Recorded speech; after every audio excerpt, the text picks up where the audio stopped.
बिस्मिल्लाहिर्रहमानिर्रहीम, अस्सलाम वालेकुम। Welcome to online classes. आज हम 10 के मैथ्स की तरफ आते हैं। जो चैप्टर हमारे पास एक्सरसाइज क्वाड्रेटिक इक्वेशन है और एक्सरसाइज 1.1 में क्वेश्चन नंबर 1 के कुछ पार्ट्स रह गए हैं, वो कंप्लीट कर लेते हैं और फिर हम जाते हैं क्वेश्चन नंबर 2 की तरफ। ये एक्सरसाइज 1.1 में जो कल मैंने आपको होमवर्क दिया था, ये वाला क्वेश्चन, और आप ज़रा इसको देख ले, क्या आपने भी क्वेश्चन इसी तरीके से सॉल्व किया है? क्या जो क्वेश्चन आपने सॉल्व किए हैं क्या वो सही है? ठीक है। इसके बाद हम क्वेश्चन नंबर 1 के पार्ट 5 की तरफ आते हैं। पार्ट 5 में हमारे पास है 3x² - 1 = 4x + 1। सबसे पहला जो है क्वेश्चन हमारे पास क्या था? क्वाड्रेटिक फार्मूला था, फैक्टराइजेशन। क्वाड्रेटिक इक्वेशन को क्या करना था? फैक्टराइजेशन। जो आपके पास हाईएस्ट पावर जिसकी 2 हो वो आपके पास क्या कहलाता है? क्वाड्रेटिक इक्वेशन कहलाते हैं। तो इस क्वाड्रेटिक इक्वेशन को क्या करना था? फैक्टराइजेशन करना था। 3 क्वेश्चन मैं करवा चुकी हूँ, सही है। अब यहाँ से देखें, क्वाड्रेटिक इक्वेशन को सॉल्व करने के लिए फैक्टराइजेशन के थ्रू, फैक्टराइजेशन करने के लिए हमारे पास 3 एलिमेंट का होना ज़रूरी है। अब यहाँ से देखिए, आपके पास ये अलग एक टर्म है, ये अलग एक टर्म है। पहले हम इसको सॉल्व कर लेते हैं। सॉल्व करने के बाद हम इसको इस फॉर्म में लाएंगे। इस फॉर्म में लाने के बाद हम इसकी फैक्टराइजेशन कर सकते हैं। हम इस फॉर्म में इसकी फैक्टराइजेशन नहीं कर सकते, ठीक है। अब हम क्या कर लेते हैं, देखिए 3 यहाँ से इस होल टर्म के साथ मल्टीप्लिकेशन में है, 4 यहाँ से इस होल टर्म के साथ मल्टीप्लिकेशन में है। अब 3 को हम अंदर मल्टीप्लाई करेंगे। 3 जब मल्टीप्लाई होता है तो हर टर्म के साथ होता है, ब्रैकेट के अंदर। इस टर्म के साथ हमने मल्टीप्लाई की और फिर 3 1 0 3। यहाँ से 4 को x के साथ मल्टीप्लाई की, 4 1 0 4, सही है। अब आप क्वाड्रेटिक इक्वेशन को आप याद रखें, आपके पास जो क्वाड्रेटिक इक्वेशन है वो आपके पास क्या है? ax² + bx + c = 0। यानी जो क्वाड्रेटिक इक्वेशन की जर्नल फॉर्म है उसमें हमारे पास एक साइड का 0 होना ज़रूरी है। तो हम क्या कर लेते हैं, पहले इस साइड को या इस साइड को, लेफ्ट हैंड साइड और राइट हैंड साइड में से किसी भी एक साइड को हमें 0 बनाना है।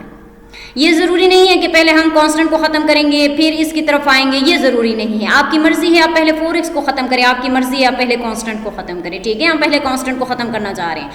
तो ये हम पे +4 में है तो बोथ साइड पे -4 कर देंगे। यहाँ से ये 4 +4 और -4 एक दूसरे को कैंसिल, यहाँ से -4 लगा देंगे, -4 और -3 को जमा करें तो -7। यहाँ से 4x। हमें क्या करना है? एक साइड को 0 बनाना है।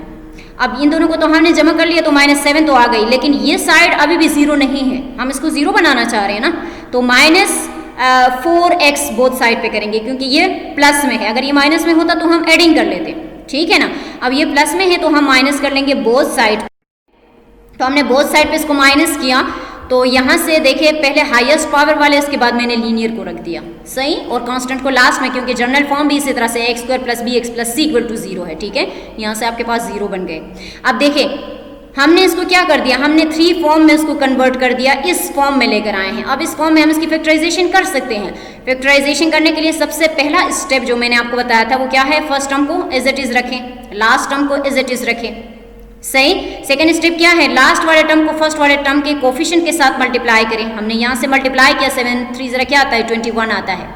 अब मिड वाले टर्म को, इस 4 को ऐसे ब्रेक करें, मल्टीप्लाई करें, 21 आ जाए, प्लस माइनस करें 4 आ जाए। देखिए 7 3 ज़रा 21, 7 से 3 को निकाले -4। यहाँ पे 4 के साथ माइनस है तो हम 7 के साथ माइनस लगा देंगे। जो बड़े वीडियो के साथ साइन आता है ओरिजिनल टर्म के साथ वही आता है ना। तो यहाँ से देखिए 7 3 ज़रा 21, मल्टीप्लाई करने से इन दोनों की प्रोडक्ट आ रही है, 3 और 7 की प्रोडक्ट आ रही है। प्लस माइनस करें तो क्या आ रही है? -4 आ रही है। अब यहाँ पे हम 7 के साथ प्लस और 3 के साथ माइनस नहीं लगा सकते। क्यों नहीं लगा सकते? क्योंकि जब यहाँ पे हम माइनस लगा देंगे 3 के साथ और इसके साथ प्लस लगा देंगे तो 7 से 3 को निकालेंगे तो यहाँ से क्या आ जाएगा? +4 आ जाएगा, -4 नहीं आएगा। जब हम इस टर्म को ब्रेक कर लेते हैं, जब हम दोबारा से इसको जोड़ते हैं तो यही वाला टर्म आना चाहिए, साइन पे कोई फर्क ना पड़े। अगर साइन पे फर्क पड़ा तो इसका मतलब है हमने गलत किया है कहीं ना कहीं, ठीक है ना। अब यहाँ से देखिए हम इसके साथ प्लस, इसके साथ प्लस, इसके साथ माइनस नहीं कर सकते। माइनस बड़े वीडियो के साथ माइनस इसलिए लगाया क्योंकि यहाँ पे 4 के साथ माइनस है, जब 7 के साथ माइनस होगा तब वो यहाँ पे आएगा। समझ आ रही है?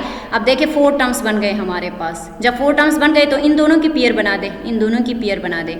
यहाँ से 3 और 7 को हम कॉमन नहीं ले सकते, ना 3 7 के पास है ना 7 3 के पास है, लेकिन हमारे पास एक वेरिएबल है जो कि हमारे पास x है, जो दोनों में मौजूद है, ये मैं आपको कल आपको बता चुकी हूँ कि लीस्ट पावर वाले को हम ले लेते हैं। तो यहाँ से हम x को बाहर निकाल देंगे, x2 को नहीं लेंगे क्योंकि x2 इनके पास नहीं है, इनके पास सिर्फ एक ही x है।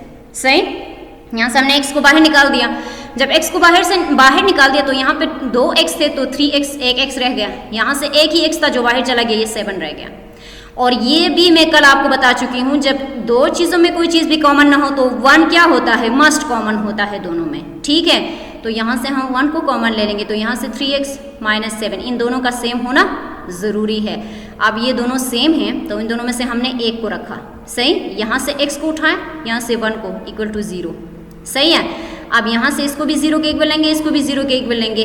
क्यों ले रहे हैं, क्योंकि इन दोनों में से कोई एक टर्म मस्ट 0 है, तभी तो ये 0 है, अदरवाइज ये 0 नहीं होता। ठीक है, तो हम क्या करें, यहाँ से माइनस से पहले कांस्टेंट को ख़त्म करें, यहाँ से माइनस से +7 करें, यहाँ से प्लस है -1 करें। ठीक है, यहाँ से 3x = 7, यहाँ से x की वैल्यू निकल आई है, लेकिन यहाँ पे x के साथ 3 मौजूद है। अभी तक ये क्वेश्चन सॉल्व नहीं हुआ है, हमें 3 को किसी भी सूरत ख़त्म करने है, हमें सिर्फ x चाहिए। सही, अब यहाँ से 3 को ख़त्म करने के लिए 3 इसके साथ मल्टीप्लिकेशन में है, डिवाइड करेंगे बोथ साइड पे, तो यहाँ पे इसके साथ भी तो डिवाइड करेंगे ना। यहाँ से 3 और 3 ख़त्म हो गई तो x की वैल्यू आपके पास क्या आ रही है, 7/3। तो उसके सोल्यूशन सेट में आपके पास क्या आ रही है, 7/3 और -1। सही, इसी तरह लास्ट जो क्वेश्चन हमारे पास है 6 वाला, वो भी इसी फॉर्म में है जो क्वेश्चन अभी मैं करवा चुकी हूँ। इसी तरह से क्वेश्चन है, देखिए x 3x - 5 = x - 6 और x - 7। इक्वेशन ये आपको गिवन है, ये x इस होल टर्म के साथ मल्टीप्लिकेशन में है, ये दोनों मल्टीप्लिकेशन में है। सही, अब 3 को अंदर मल्टीप्लाई करें, एक x ये दोनों को मल्टीप्लाई करें 3x², यहाँ से -5x। सही, इन दोनों को मल्टीप्लाई करने का तरीका क्या होगा, पहले x को x के साथ मल्टीप्लाई करेंगे, फर्स्ट टर्म को फर्स्ट एलिमेंट को फर्स्ट एलिमेंट के साथ हमने कर दिया, एक x ये x की पावर 2 बन गई। फिर इस x को इसके सेकंड टर्म के साथ करेंगे साइन समेत, तो इसके साथ कुछ नहीं है, प्लस है, इसके साथ माइनस है, तो -7x बन गए। ठीक है, अब यहाँ से सेकंड टर्म को फर्स्ट के साथ करना है, तो इसके साथ माइनस, इसके साथ प्लस, प्लस माइनस -6 हो गया। सही, अब सेकंड टर्म को सेकंड टर्म के साथ करेंगे तो माइनस माइनस प्लस, यहाँ पे हमने लिख दिया 6 7 जरा क्या आता है 42। सही, अब यहाँ पे देखिए इसकी जो पावर है वो आपके पास 1 है, इसकी जो पावर है वो आपके पास 1 है, यानी ये दोनों लीनियर हैं आपके पास। जब आपके पास दो इक्वेशन जो जिसके पावर आपके पास सेम हो तो वो एक दूसरे से प्लस माइनस होते हैं। सही, अब यहाँ से देखिए दोनों आपके पास माइनस फॉर्म में है लेकिन पावर सेम है, तो साइन माइनस का लगेगा, एलिमेंट जमा हो जाएंगे। लेकिन यहाँ से ऐसा नहीं होगा कि एक x ये 2 बन गए, ये मल्टीप्लिकेशन में 2 बनते हैं, प्लस माइनस में 2 नहीं बनते, वही एज इट इज एलिमेंट आता है। ठीक है, तो यहाँ से एक x आ गया, यहाँ से 42 आ गए। अब हमें पता है कि जो हमारे पास फैक्टराइजेशन है उसमें जो क्वाड्रेटिक फार्मूले का जनरल फॉर्म है वो ax² + bx + c = 0 है। तो इसका मतलब ये है हमें एक साइड को 0 बनाना है किसी भी हाल में, या ये वाला साइड या ये वाला साइड। तो हम सबसे पहले इसको 0 बनाने की कोशिश करते हैं, यहाँ से 42 को ख़त्म करना है, प्लस में है माइनस करेंगे बोथ साइड पे, यहाँ से ये कैंसिल आउट। सही, यहाँ पे ये आ गया। अब आपके पास यहाँ से 13x है, माइनस फॉर्म में है, बोथ साइड पे एडिंग करेंगे 13x को, यहाँ से बोथ साइड पे एडिंग कर ली। सही, यहाँ से आपके पास ये आ गए। अब देखें इसकी पावर देखें, इसकी पावर देखें, दोनों लीनियर फॉर्म में है, इसकी पावर, इसकी डिग्री भी 1, इसकी डिग्री भी 1, तो 13 से 5 को निकालें तो आपके पास आता है 8, बड़ी वैल्यू के साथ प्लस है तो 8 आ गया, 42 अपने जगह पे, यहाँ से x²। अब ये साइड 0 बनाना है लेकिन यहाँ पे x² है, इस x² को ख़त्म करना है, बोथ साइड पे इसको माइनस करें, प्लस फॉर्म में है। यहाँ से देखिए ये भी पावर की 2, ये भी पावर की 2, तो दोनों को एक साथ मैंने लिख दिया। सही, यहाँ से ये अपने जगह पे, ये अपने जगह पे, यहाँ से माइनस किया तो ये और ये कैंसिल आउट हो गया 0। ठीक है, यहाँ से इसकी पावर 2, इसकी पावर 2, पावर सेम हो तो एलिमेंट क्या होते हैं, प्लस या माइनस होते हैं, एक प्लस में है एक माइनस में है, तो 3 से आप 1 को निकाले तो आपके पास 2x² आ गई, यहाँ से 8x अपने जगह पे, यहाँ से 42 अपने जगह पे, यहाँ से आपके पास 0 आ गए। अब देखिए ये जर्नल फॉर्म में आ गया है, ax² + bx + c = 0, plus minus में फ़र्क हो सकता है लेकिन एलिमेंट वही जर्नल फॉर्म है। ठीक है, अब हम इनमें से देखते हैं क्या इनमें से कोई चीज़ हम कॉमन ले सकते हैं। तो 2 की टेबल में 2 आता है, 2 की टेबल में 8 आता है, 2 की टेबल में 42 आता है, तो हम 2 को कॉमन ले रहे हैं। से यहाँ से 2 खत्म, 2 4 ज़रा 8, 2 21 ज़रा 42 आता है, यहाँ से = 0। अब ये तो जर्नल फॉर्म है लेकिन जर्नल फॉर्म के साथ ये 2 तो नहीं है, ax² + bx + c = 0 है और कोई एलिमेंट नहीं है। तो इसे ख़त्म करना है। ख़त्म करने के लिए मल्टीप्लिकेशन में है, डिवाइड करेंगे बोथ साइड पे, यहाँ से ये और ये कैंसिल आउट हो जाएंगे, ठीक है। जिसका न्यूमिनेटर 0 हो होल टर्म 0 के इक्वल आ जाता है। जिसका न्यूमिनेटर 0 हो तो क्या होता है, होल टर्म 0 के इक्वल आ जाता है। तो ये पूरा टर्म किसके इक्वल आ जाएगा, 0 के इक्वल आ जाएगा, ठीक है। अब देखिए 3 टर्म्स बन गए, जनरल फॉर्म में आ गया है। अब हम इसकी फैक्टराइजेशन कर लेंगे। फैक्टराइजेशन करने का तरीका क्या, फर्स्ट टर्म को एज इट इज रखें, लास्ट टर्म को एज इट इज रखें। सेकंड स्टेप, लास्ट टर्म को फर्स्ट टर्म के कोफिशिएंट के साथ मल्टीप्लाई, हमने यहाँ से मल्टीप्लाई किया 7 3 0 21। मिड वाले टर्म को ऐसे ब्रेक करें कि मल्टीप्लाई करें 21 आ जाए, प्लस माइनस करें क्या आ जाए, -4 आ जाए, +4 आ जाए, सॉरी +4। तो यहाँ से देखें हमने प्लस किया हुआ है, 7 के साथ बड़े एलिमेंट के साथ प्लस लगा दिया, यहाँ पे हमने माइनस लगा दी, ठीक है। आप इनकी पेयर बना दें, इनकी पेयर बना दें, यहाँ से x + 7, यहाँ से x + 7, दोनों में से एक को रखा, यहाँ से x - 3 इसको रखा इक्वल टू 0, इसको भी 0 के इक्वल, इसको भी 0 के इक्वल। यहाँ से माइनसिंग करें, यहाँ से एडिंग करें, x की वैल्यू क्या आ रही है -7, यहाँ से x की वैल्यू क्या आ रही है 3। तो देयरफॉर सॉल्यूशन सेट आपके पास क्या आ रही है, -7 and 3। अब हम आ जाते हैं क्वेश्चन नंबर 2 की तरफ, जिसमें है कि solve each of the following equation by completing the square. मैंने उस दिन आपको बताया था ना कि फर्स्ट हमारे पास फैक्टराइजेशन होता है, सेकंड हमारे पास कंप्लीट स्क्वायर, थर्ड आपके पास क्या होता है, क्वाड्रेटिक फार्मूला, ठीक है। अब हम एक इक्वेशन हमें गिवन होगा, उसको हम कंप्लीट स्क्वायर बनाएंगे। कंप्लीट स्क्वायर यानी a + b के होल स्क्वायर के फॉर्म में लाएंगे या a - b के होल स्क्वायर के फॉर्म में लाएंगे, सही है। उस फॉर्म में लाने के लिए हमें कोई ऐसा एलिमेंट सोचना होगा जो इस इक्वेशन को कंप्लीट स्क्वायर बना दे। सबसे पहले जो इक्वेशन हमें गिवन है उसमें से हम कांस्टेंट को बाहर निकाल देते हैं, क्योंकि हमें इसकी ज़रूरत नहीं है कंप्लीट स्क्वायर बनाने के लिए, सही। तो हम शिफ्ट कर लेते हैं कांस्टेंट को, यहाँ से हमने कांस्टेंट को शिफ्ट कर दिया, माइनस फॉर्म में था, इक्वलिटी के दूसरी साइड पे जाके क्या बन जाएगा, प्लस बनेगा, ठीक है। ये उस साइड पे चला गया। अब हम क्या कर लेते हैं, इस x के कोफिशिएंट के साथ, ये 6 नहीं है, ये इस x का कोफिशिएंट है, ठीक है। अब इस कोफिशिएंट के साथ कोई ऐसा एलिमेंट आप मल्टीप्लाई भी करें और डिवाइड भी करें जिससे ये होल टर्म जो है आपके पास कंप्लीट स्क्वायर बन जाए। कंप्लीट स्क्वायर मीन देखिए, इसको a + b का होल स्क्वायर बनाना है तो वो हमारे पास इस फॉर्म में बन जाए, a + b का whole square equal to a² + b² + 2ab के फॉर्म में बन जाए, ठीक है। अब हम क्या कर लेते हैं, देखिए multiplying and dividing coefficient of x by 2। अब इस x की कोफिशिएंट के साथ हम 2 को मल्टीप्लाई भी कर रहे हैं, हम 2 को डिवाइड भी कर रहे हैं, ठीक है। जब डिवाइड किया तो ये दोनों क्या है, डिवीजन फॉर्म में है, तो 2 3 आपके पास 6 आया है, सही। यहाँ से x² अपनी जगह पे, यहाँ से 2 अपनी जगह पे, यहाँ से 3 अपनी जगह पे, यहाँ से ये x अपनी जगह पे, यहाँ से 40 अपनी जगह पे। अब देखें हमें किस फॉर्म में लाना है, a² + b² + 2ab। अब इसको a² कंसीडर करें, सही। देखें 2 इसको a कंसीडर किया तो इसका मतलब है यहाँ से ये x a है, सही। a² 2a and b, 3 हमारे पास क्या है b, तो इसका मतलब ये है ये 3 हमारे पास b है, सही। तो squaring and adding 3 on both side. अब इस 3 की हम क्या करेंगे, स्क्वेयरिंग भी करेंगे और एडिंग भी कर देंगे। देखिए यहाँ से a², ये 2 अपने जगह पे, ये 3 अपने जगह पे, x अपने जगह पे, हमने 3 की स्क्वेयरिंग भी कर दी और एडिंग भी कर दी। तो जो चीज़ हम इक्वलिटी के उसमें करते हैं तो बोथ साइड पे करते हैं, लेफ्ट हैंड साइड और राइट हैंड साइड, तो यहाँ से भी हम स्क्वेयरिंग भी करेंगे और एडिंग भी करेंगे। अब हम टर्म को अरेंज कर रहे हैं, ये अपने जगह पे देखिए a² + b² + 2a क्या है x, b क्या है 3, तो 3 3 9 यहाँ से आ गया। अब देखिए क्या बन गया, a² + b² + 2ab का ओपन वाला फार्मूला हमारे पास बन गया है। देखें ये फॉर्म आ गया हमारे पास। अब जब हम इसको क्लोज करते हैं तो किसके इक्वल आता है, a + b का होल स्क्वायर। अब यहाँ से a क्या है, x है, b आपके पास क्या है 3 है, तो इसके ऊपर स्क्वायर, 40 के ऊपर 9 को जमा करें 49। यहाँ से स्क्वायर को खत्म करना है, स्क्वायर को खत्म करने के लिए स्क्वायर रूट लगाते हैं, तो taking square root on both side, यहाँ से स्क्वायर रूट लगा दें, यहाँ से स्क्वायर रूट लगा दें। 49 इज परफेक्ट स्क्वायर।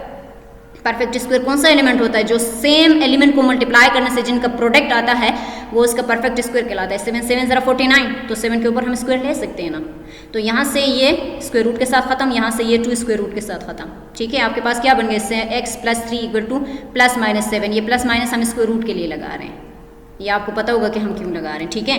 तो इसका मतलब ये है कि x + 3 को एक मरतबा +7 के साथ लिखो, x + 3 को एक मरतबा -7 के साथ लिखो। वो यहाँ पे हम एक मरतबा देखें प्लस के साथ लिख रहे हैं और यहाँ पे एक मरतबा माइनस के साथ लिख रहे हैं। यहाँ से पहले 3 को ख़त्म करना है, तो यहाँ पे 3 है, यहाँ पे 3 है, तो इसलिए एक मरतबा लिख लिया कि minus in 3 on both side. यहाँ से 3 को माइनस करें, यहाँ से 3 को माइनस करें, ये -7 है तो -3 करें, ठीक है। यहाँ से प्लस माइनस एक दूसरे को कैंसिल, 7 से 3 को निकाले 4, यहाँ से ये 3 और 3 कैंसिल, -7 और -3 आपके पास -10। देयरफॉर सॉल्यूशन सेट आपके पास क्या आ रही है 4 एंड -10। इसी तरह हम सेकंड क्वेश्चन की तरफ आते हैं। सेकंड क्वेश्चन हमें गिवन है, सबसे पहला स्टेप कांस्टेंट को शिफ्ट करें। हमने कांस्टेंट को शिफ्ट कर दिया, यहाँ प्लस फॉर्म में था, इक्वलिटी के साइड पे जाके माइनस बन गया।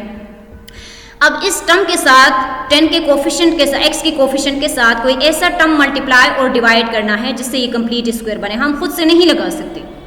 अब सपोज करें मैं यहाँ से 3 कर रही हूँ, यहाँ से 3 को मल्टीप्लाई भी कर रही हूँ और 3 को डिवाइड भी कर रही हूँ, सही। जब यहाँ से 3 को मल्टीप्लाई और डिवाइड करूंगी तो 3 के टेबल में तो 10 आता ही नहीं है, वो हमारे पास फ्रैक्शन फॉर्म में आ जाएगा। अब सपोज करें मैं 5 लगा रही हूँ, सही, तो 5 2 0 10 आ जाएगा। जब 5 2 0 10 आ जाएगा तो क्या यह हमारे पास परफेक्ट स्क्वायर बनता है? देखें ये a स्क्वायर होगा, 2b स्क्वायर होगा, सही। जब 5 है मैं करूंगी 2b स्क्वायर होगा तो -2ab, तो क्या 5 और उसको मल्टीप्लाई करने से 10 और 10 को मल्टीप्लाई करें इसके साथ 20, तो ये तो ओरिजिनल टर्म नहीं बन रहा। कंप्लीट स्क्वायर हमें किस तरह से पता चलेगा कि हमने क्वेश्चन सही किया है? जब उसको दोबारा से मल्टीप्लाई करें यही ओरिजिनल टर्म आ जाए, ठीक है। चलो मैं आपको बता देती हूँ। अब हम 2 को जब मल्टीप्लाई डिवाइड करते हैं 2 5 0 10, सही। अब देखिए यहाँ पे a स्क्वायर अपनी जगह पे, देखिए 5 2 0 10, इसको मल्टीप्लाई करें 10x, दोबारा से ये टर्म आ रहा है ना, हमारे पास आ रहा है ना, तो इसका मतलब है हमने सही किया है, सही। अगर ये डिवीजन होने के बाद यहाँ से जो टर्म आने के बाद इन दोनों को मल्टीप्लाई करने से ओरिजिनल टर्म नहीं आता, तो इसका मतलब है हमने गलत किया है, ठीक है। अब यहाँ से ये आ गया। अब हमारे पास यहाँ पे 5 वो एलिमेंट है जो कि b है। डिवीजन के बाद जो एलिमेंट आता है वो हमारे पास b कहलाता है। उसकी स्क्वेयरिंग करें और एडिंग करें बोथ साइड पे, यहाँ पे स्क्वेयरिंग और एडिंग, यहाँ पे स्क्वेयरिंग और एडिंग, सही। तो यहाँ पे माइनस है तो इसका मतलब है ये a माइनस b का फॉर्मूला है। इसको ओपन करें, a square plus b square minus 2ab, सही। यहाँ से a आपके पास x है, b आपके पास क्या है 5 है, यहाँ पे माइनस है -2ab, a माइनस b का होल स्क्वायर का फॉर्मूला -2ab होता है। तो यहाँ से देखें -2a b, तो यहाँ से हम इसको क्लोज कर रहे हैं। 25 से 11 को निकालें, 14 बड़े वैल्यू के साथ प्लस है तो 14 आता है, ठीक है। स्क्वायर को खत्म करने के लिए स्क्वायर रूट बोथ साइड पे लगा दें, हमने लगा दी यहाँ से स्क्वायर रूट खत्म। यहाँ से स्क्वायर रूट की वजह से हम क्या लगा रहे हैं, प्लस माइनस लगा रहे हैं, वो हमने लगा दिया। इसका मतलब है ये वैल्यू एक मरतबा प्लस में है और एक मरतबा माइनस में है, वो हमने लिख दिया। इसके बाद यहाँ से 5 को ख़त्म करना है तो 5 हम यहाँ पे नहीं लिख सकते, 5 को हम इंडेक्स में लिखेंगे, यहाँ पे लिखेंगे। तो एक मरतबा हमने प्लस में लिखा, एक मरतबा हमने माइनस में लिखा। तो x की वैल्यू हमारे पास 5 प्लस √14 और 5 माइनस √14, तो उसके सोल्यूशन सेट में क्या आ रहे हैं 5 प्लस √14 और 5 माइनस √14।